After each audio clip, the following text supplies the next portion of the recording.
Let me tell you something. There is nothing worse than clutter. Ugh.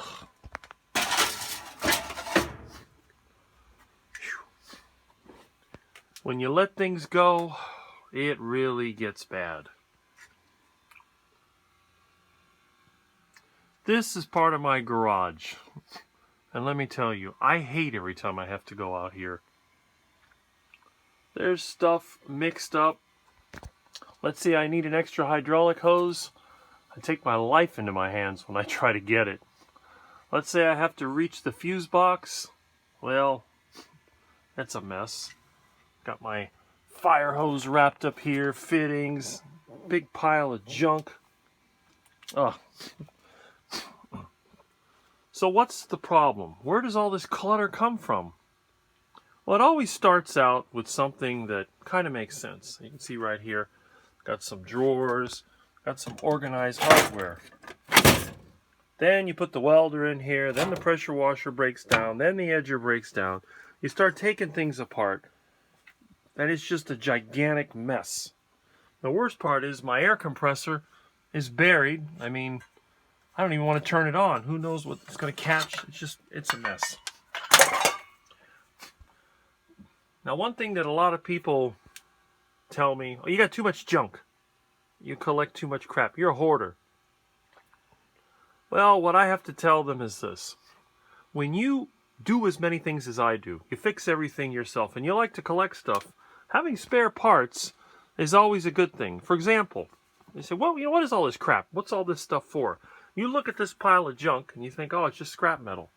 But if you take a close look, you can see that this is actually part of a lathe.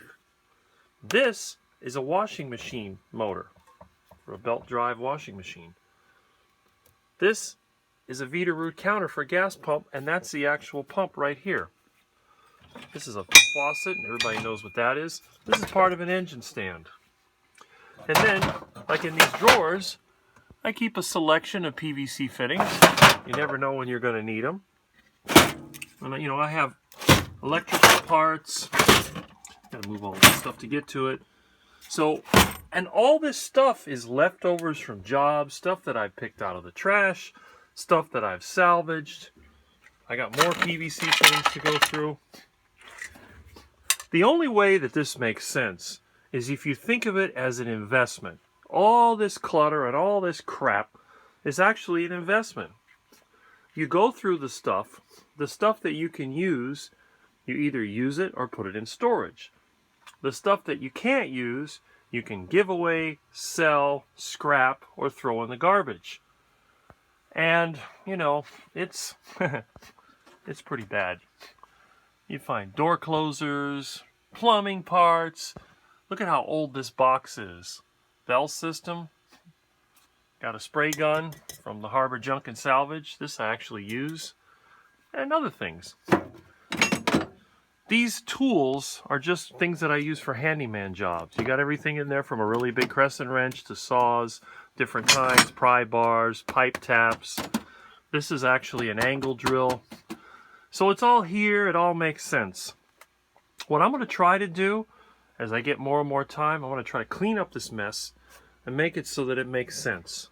In order to do that, I got to take a lot of stuff out of here, and I got to start either scrapping or putting things back together. For example, this old edger frame, I really like those walk-behind edgers.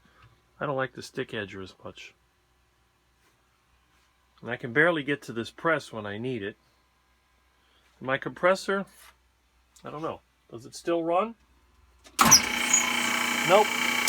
The belts are stripped. So that's another thing. I got to order, I think these are A54s. I'm not sure. So again, it just takes time, and if you got to do it, you got to do it.